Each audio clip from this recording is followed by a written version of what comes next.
Awit 67, 1-5.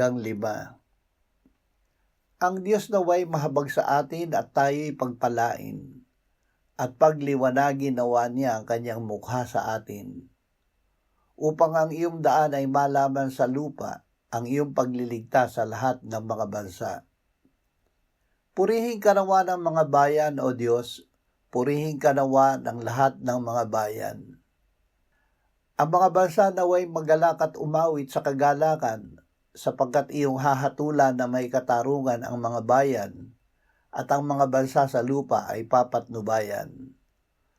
Purihin ka nawa ng mga bayan, O Diyos, purihin ka nawa ng lahat ng mga bayan. Upang malaman ang pagliligtas ng Diyos. Si Jesus ang Kristo, ang anak ng Diyos na buhay.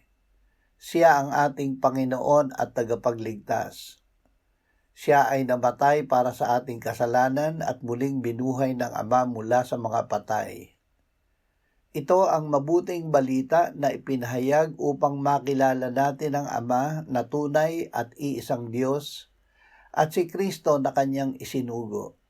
Ito ay nasulat upang tayo ay sumampalataya kay Jesus at sa pagsampalataya ay magkaroon tayo ng buhay sa kanyang pangalan.